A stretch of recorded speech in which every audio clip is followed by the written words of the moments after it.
Good evening, this is Cam, here to drive you crazy, and this is going to be Boston Sports Talk number 8, and as you can clearly tell, I'm kind of excited to be going into this topic because, yes, we just had the draft, but let's just get right into everything that we normally get into first. So we'll go right into the Boston Bruins, who had another great win the other day against the Sabres. So the Sabres have now completed. We completed a great series against them, and right now we are standing at the record of 30, 14, and 6 with 66 points, which actually puts us just behind the Islanders now for third place in the playoff standings.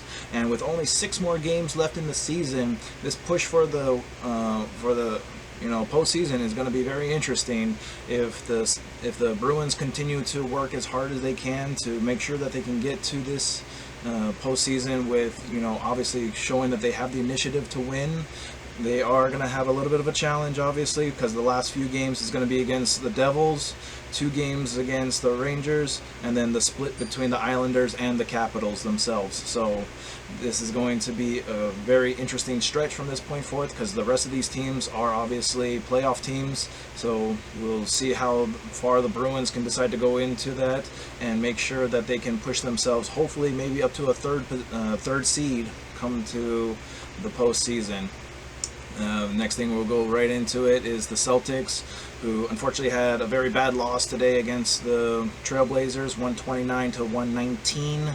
This one was supposed to be the game that we could see if the Celtics are actually showing that they have promise going into the postseason themselves, because they had a very, very good win, obviously, against the Spurs. But as the Spurs are not even a contending playoff team, they really needed to show that they could do something more than be down by 32 points, come back to push in overtime, and then win in the overtime to a team that doesn't have that great of an offense, doesn't have that great of a defense, and really had to have Jason Tatum put up 60 points to be able to actually even put this team past a very struggling Spurs. So to see that we lost against the Trailblazers is not too disappointing, on understanding that they really are not showing that they have what is necessary to push themselves into this postseason as well. And for them, who only has 7 games for the regular season, is also going to show just how far is this Celtics team really willing to go.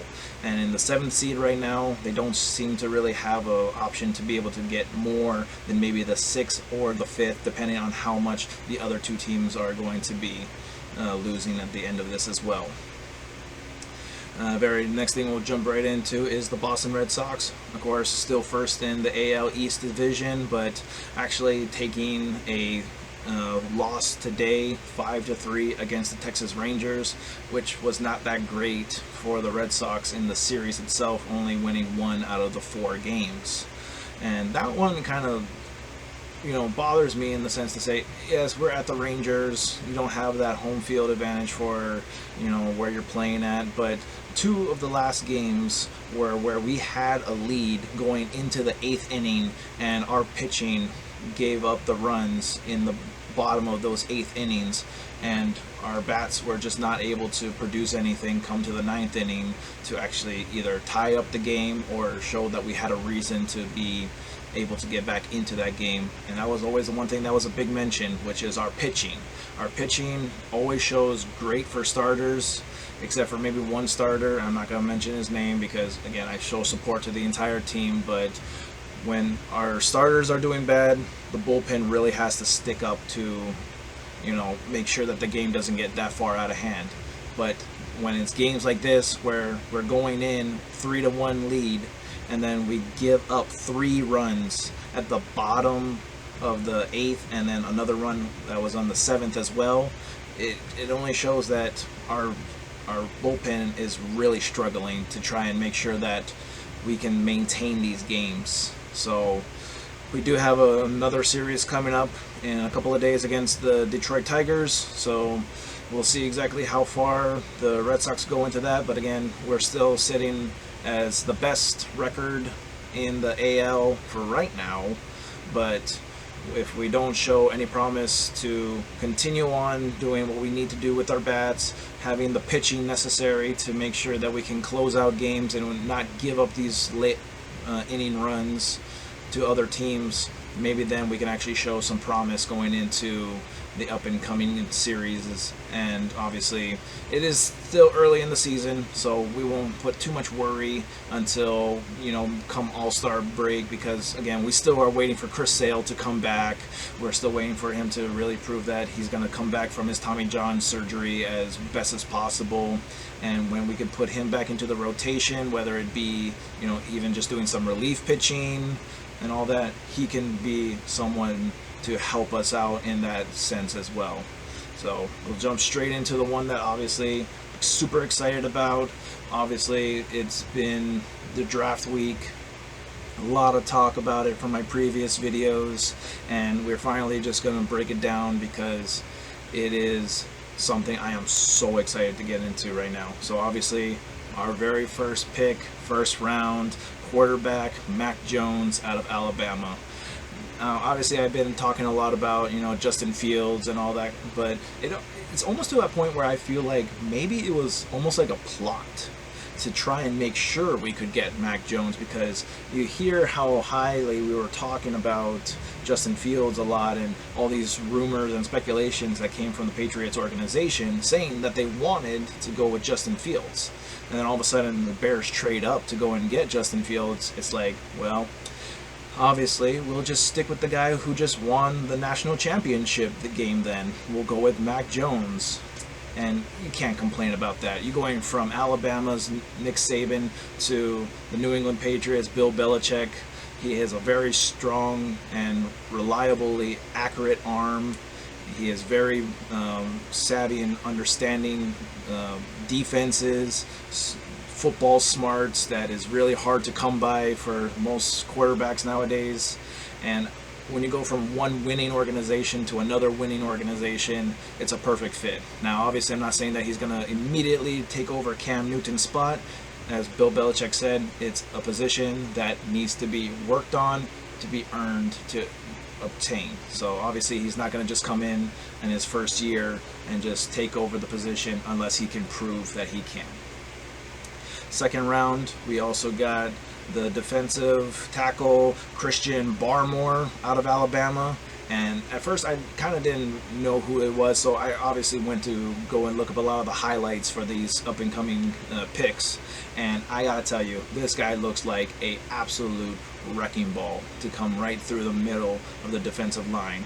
He is going to be someone that's going to contribute very well to our defense, especially with all the other people who he had picked up from, you know, like the Baltimore guy and everything else that we have from, you know, Chase Winovich still being on the line, Dante Hightower coming back. We did re-sign Lawrence Guy, so it looks a lot like our defense is going to be pretty set, and especially with our third round pick guy, Ronnie Perkins, who I also looked up coming out from Oklahoma.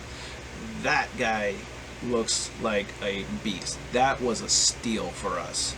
We were able to obtain him in a way that I almost didn't realize how good of a player he was, and to get him, you know, at pick number 96 nonetheless, that is showing how great this guy can be for us, and we'll obviously utilize him very well, so we won't have any too much worries on that. The next guy, I apologize, I may say his name wrong, but I think it's Ramondre Stevenson, the running back from Oklahoma as well. Big guy, 6'3", 241-pound running back. You know, to me, he kind of reminds me of three people. That is why I'm going to make this comparison to, which is LeGarrette Blount, Marshawn Lynch, and Derrick Henry. Big, buffy kind of running backs who are agile and strong. And to have him in the backfield along with Sony Michel and Harris from Alabama is going to make our running back core just that much more scarier to most people. And with him being as big as he is, like I said, I make him to the comparison with LeGarrette Blount because he is that big and agile kind of running back who I see working very well in our system. To our very next pick is the linebacker Cameron McGroin, the safety Joshua Bledsoe, in the